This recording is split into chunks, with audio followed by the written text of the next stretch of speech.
No, it's not deja vu. We're back at the Georgia Dome for Supercross. And the result, as you'd expect, quite different.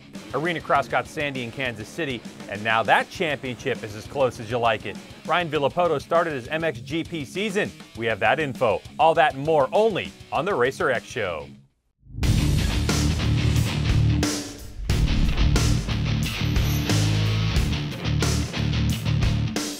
Hello and welcome. This is the Racer X Show, and I'm your host, Greg.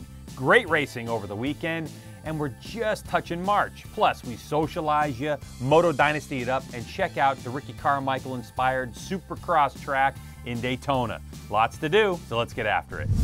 The Racer X Show with Greg White is being presented by Acherbys, Soul and Passion. As usual, we'll start you off with the Supercross segment brought to you by Acherbys, where before round 3 of the 250 East Championship in the Monster Energy Supercross Series, we've seen two different winners, with Red Bull KTM's Marvin Musquin wearing the red plate, but seemingly struggling a bit early in the night. So it looked like defending champ Justin Bogle, Geico Honda, and Jeremy Martin, Yamalube Star Racing Yamaha, both heat winners by the way, might have a go at the W, but to the Georgia Dome to see how it actually unfolded. Coming out of the gate the strongest, Musquin. It was retro night, just in case you don't recognize every machine. The KTM number 25 went through the sand ripping and started to check out straight away after exiting the Bridge 240 section. Fast forward to the battle between number 49 Riverside Harley-Davidson's Jimmy Dakotas on a Honda and number 6 Martin on the YZF. Dakotas, who was having a great night of racing, lost this spot to last week's winner, with number 200 Monster Energy Pro Circuit Kawasaki's Arnaud Tonis having a great ride. But Martin had other plans for the Frenchman. That for second. But for Marvin Musquin, he takes his second win in 3 races, making that red back number plate shine even brighter with max points. A spread field, 4.3 seconds to gap for the win, another 4.9 back to Bogle, his third podium in 3 races. But this race was all Marvin Musquin. Win tonight. I mean, I got a great start, and that track was tough. I mean, the whoops was really sketchy, but I'm really happy. I mean, that team, the Red Bull KTM team, I mean, that's the best year of my career. You know, I'm having so much fun, and training with Aldon Baker in Florida, it's so much fun. I mean, with Ryan Dungey, we're having such a good time. So thank you, everybody, and still leading the championship, so we got to keep going now. Thank you. Marvin mentioned it, 3 in, and he's got a 7-point lead on Martin. No one is out of this championship yet. And now to the big bikes. You know, Ryan Dungey on his Red Bull KTM is leading the championship. Last week's interview, Chad Reed told us that it's Dungey's to lose, so Reed would just focus on wins. But then there's this guy named Weston who keeps showing us some speed. He just hasn't had his debutante coming out party yet. Could Saturday night be his night? Well, some of the stars of NASCAR turned up in the Georgia Dome to see who's got what. Jeff Gordon, the King Richard Petty. On the left there is Ricky Stenhouse, Danica Patrick next to him, and Clint Boyer all showed up. And what they got was good racing. As the bikes lined up, the injured number 94 Ken Roczen was pumped and ready. But when the gate dropped, it was Autotrader.com, Toyota Yamaha on the 23, Weston Pike with the whole shot. Hot on his heels, number 22 Discount Tires, and last week's winner, Chad Reed. And the fight for the lead early on was heart-pounding.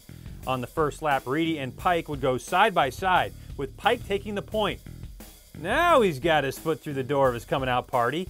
Then in hot pursuit, Reed, who's won 44 of these things, makes an unforced error, saves it, but his race for the win was over. It sure wasn't over for points leader number 5, Ryan Dungey. He went after Pike and made a sweet inside pass to grab the number 1 spot. Dungey would quickly open up a gap, leaving the battle for second to Pike, number 3 Eli Tomac on the Geico Honda, number 41 Trey Kennard on the Team Honda HRC machine. Kennard comes out with the position for now. After leading for 5 laps, Pike's now battling to hold position until Rockstar Energy Husqvarna's Jason Anderson made a mistake and hit Pike's front wheel. Coming out party is over. And out front, it was business as usual for Dungey, taking his 17th career victory in Supercross and putting another KTM domination stamp with the sweep. After crashing 3 weekends in a row, Tomac races Kennard and gets second. But Atlanta 2, all Ryan Dungey. I just try to keep pushing, you know. I want to stay consistent and keep my lap times down there. You know, the track was tough. You know, definitely slippery, really tight and technical, and setting yourself up was important. But I got to give it up for the whole team, Red Bull KTM, and first and foremost, Lord Jesus Christ is keeping us safe and watching after us. So I can't thank everybody. It's a big team effort, and whole shot wasn't really there tonight, but we snuck around next to Chad, and Chad had a mistake, unfortunately, but bike felt awesome. I'm just really happy with the team and everybody, and all the support that goes behind this. It's good to get this third win, and we're still got a long ways to go, so we'll keep after it. Trey Canard now chasing Dungey, who's only finished off the podium one time all year. He's going to be real tough to catch. So impressive. Hey, make sure you catch Supercross live on Fox Sports 1 this weekend from Daytona International Speedway, beginning at 7:30 p.m. East. And here's a look at what Ricky Carmichael has in store for the Supercross field. Opposite direction this year. It starts off with a couple of doubles.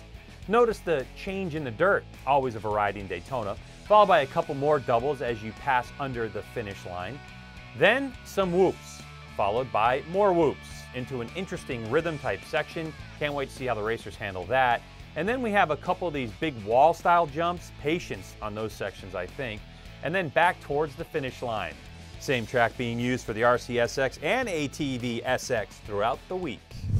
Checking on the Moto Dynasty fantasy picks in the 250s, 399 this week.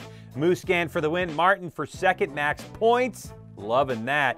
In the 450s, nailed Dungey with the P1, 414 points for that round. Real good. A lot of trash talking around the office here in Morgantown. It's a lot of fun. You can join and play anytime this season. MotoDynasty.RacerXOnline.com has it for you. And that's our Supercross segment, brought to you by Acherbys. The 7th round of the 2015 AMSOIL Arena Cross Series, featuring Ricky Carmichael's Road to Supercross, features the championship's return to the Sprint Center on Saturday night, where we saw the championship close to the tightest of margins, with a battle for the overall going on between Team Babbitt's Monster Energy AMSOIL Kawasaki's Matt Gerke and Husqvarna Tylube Tough Racing's Gavin Faith. But the question is, who got it? Thermotech FMC Racing Yamaha's Bobby Kanairi on the 116 grabbed the whole shot in the first Arena Cross main event, leading a freight train with past winners including Husqvarna Tylube Tough Racing's Kyle Regal, Faith, Gerke, and Team Babbitt's Kawasaki's Jacob Hayes, the current points leader. On lap 2, Regal and Kanairi made contact in the track's sand section, causing Kanairi and others to crash. So number 4, Regal to the lead. But hungry for a win is the 617 of Gavin Faith, a sweet, aggressive inside move, and Faith leads the way. With a spotlight on him, you can still see how close Regal is behind him, but Faith doesn't lose any. Faith, get it? Oh boy, to the checkered for the win. As the second main event got underway, number 36 Matt Gerke made the initial move by grabbing the whole shot and sprinting out to an early lead ahead of Regal, Kanairi, and Faith. Just a few laps into the main, Hayes encountered some issues while running 7th and pulling off into the mechanics area. He re-entered the race to ultimately finish the main with a 12th place finish. But Gerke, he rode to an uncontested flag-to-flag win in main 2. You'd think a 1-2 beats a 3-1, but a head-to-head challenge point scored by Gerke earlier in the night makes it a tie. The tie goes to the main 2 winner, so Gerke wins. Just did what my mechanic said, stayed calm, didn't make any mistakes, moved up to 3rd. And then the second one, I got that start because I had a good gate pick, and then I just rode a perfect race. I didn't make any mistakes, and yeah, it was awesome. So pumped. With Hayes' misfortune and Gerke's overall, the championship now stands at 1. Next race marks the halfway point. This is getting exciting. You can watch round 6 of the AMSOIL Arena Cross Series from Tampa, Florida. Coming up Sunday on Fox Sports 1 at 12:30 p.m. East, that's 9:30 a.m. Pacific. Let's move to the Middle East, where last weekend marked the Grand Prix Motocross debut for former reigning Monster Energy AMA Supercross champion Ryan Villopoto. As you know, RV was contemplating retirement last summer after undergoing another knee surgery.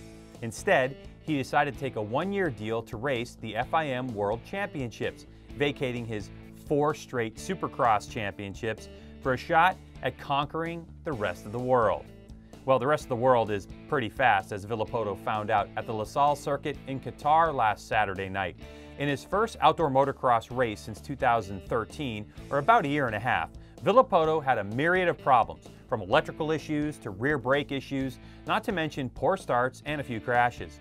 He ended up 7th overall. It could have been worse, given the circumstances, and it will certainly get better. And those other guys, they're fast, very fast, as Red Bull Husqvarna factory rider Max Nagel picked up where he left off last year and swept both MXGP motos over Rockstar Suzuki's Clement de Sol. New HRC factory Honda rider Gutiérrez Poland was 3rd, with 8-time FIM world champion Tony Cairoli a quiet 4th overall. Villopoto and his team don't have much time to get things sorted out for the next race. It happens this Sunday in Thailand. Rather than go straight from the Middle East to Thailand, RV went back to Europe to do some more testing and find his footing before heading back to Asia. Villopoto is already behind in the points, but so is his primary rival, Cairoli. Let's see what happens this weekend in Thailand before anyone goes and hits the panic button.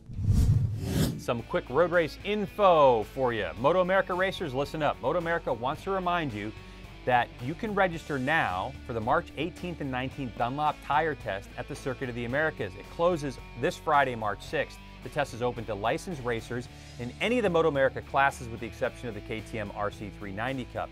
And it will offer an opportunity to get acclimated to COTA in preparation for the season opener April 10th through the 12th. Now for you Moto America fans, I spoke with the crew in the California offices and they are feverishly working on live timing for the test. More on that here and MotoAmerica.com as it becomes available. And now it's socializing, a brief look at some social media stuff that's caught our eye. How about this ATV race in Argentina, the Enduro del Verano? It's the Rider Z Team video, over 500 ATVs in one sand race. That is nuts. Jeffrey Rastrelli, Chad Wienen, both raced over that weekend. And quickly becoming one of my Instagram faves, Colton Haker, with this backflip. Let's see that again. Cool stuff, Colton. You know we want you to get out and watch some racing. In Daytona Beach, Florida, it all kicks off with Endurocross Friday night at the Ocean Center. GNCC is happening in Florida Saturday and Sunday. Saturday night at the Speedway Supercross with that track designed by Ricky Carmichael. Getting away from Daytona in Council Bluffs, Iowa, Arena Cross at the America Center. Friday and Saturday nights. Back to Daytona on Sunday and Monday, the Ricky Carmichael Amateur Supercross races, followed by ATV MX Supercross on Tuesday. And one more time, after a 2-week delay, Scramble Cross in Texas. So, be a part of racing. There's plenty of it this week. We're almost out of time, but before we go, we want to remind you that live on RacerTV.com, GNCC Saturday and Sunday. Then we shoot over to the Speedway, and it's the Ricky Carmichael Amateur Supercross. We'll have that live on RacerTV.com. And on Tuesday, ATV Supercross, all live on RacerTV.com. Make sure you tell all your friends about it. Spread the word. We love it. All right, we're out of time. We're so pumped for all that racing going on next week. But right now, you can follow us on all of our social media links. Twitter and Instagram, it's RacerX Show. On YouTube, it's The RacerX Show. Like us, follow us, spread the word.